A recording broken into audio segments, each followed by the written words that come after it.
Perkenalkan, nama saya. Hari ini saya akan mempresentasikan materi manajemen risiko, yaitu risiko kredit.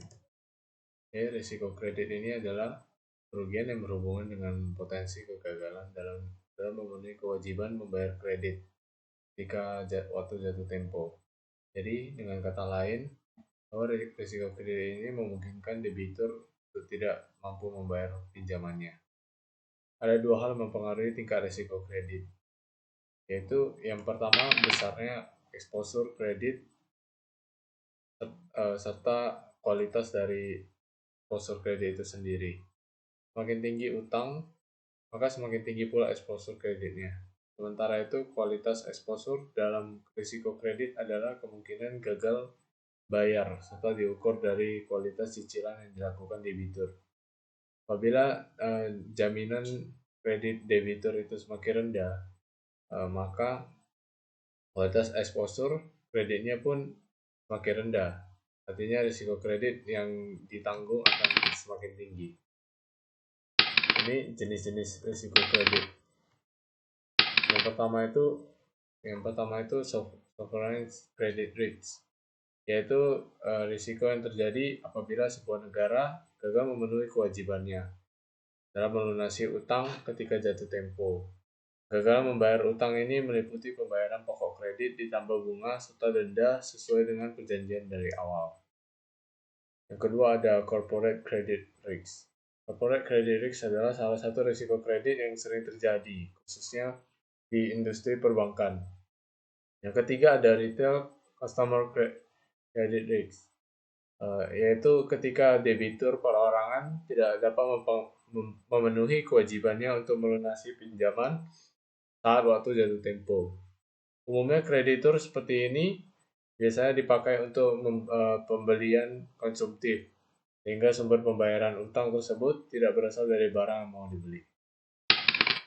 Ini ada manajemen risiko kredit. Yang pertama itu ada penyaringan.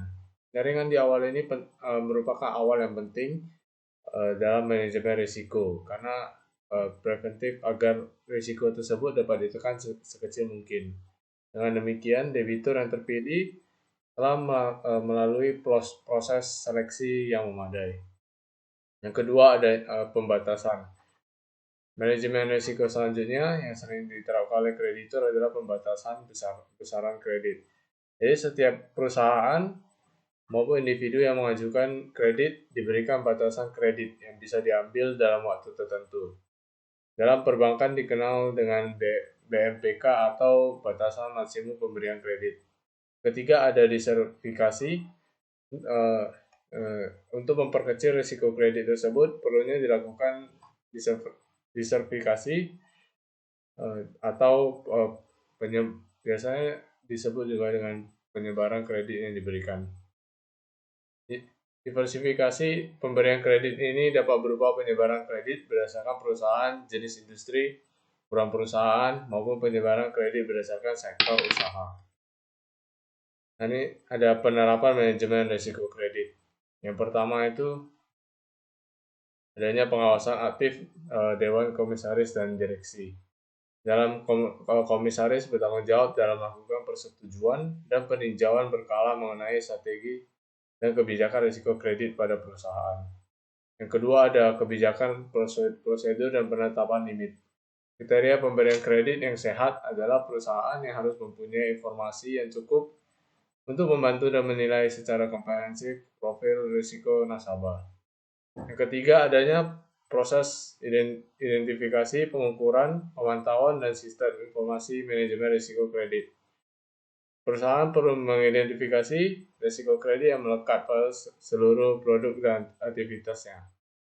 Kegiatan peminjaman dan jasa pembiayaan perdagangan harus memperhatikan kondisi keuangan nasabah dan ketetapan waktu dalam membayar. Yang keempat ada sistem pengendalian intern. Perusahaan perlu mengkaji ulang terhadap proses penyaluran kredit. Tidak hanya itu, perusahaan juga harus memiliki prosedur penanganan kredit yang bermasalah, termasuk sistem deteksi kredit yang bermasalah, secara tertulis dan menerapkannya secara efektif.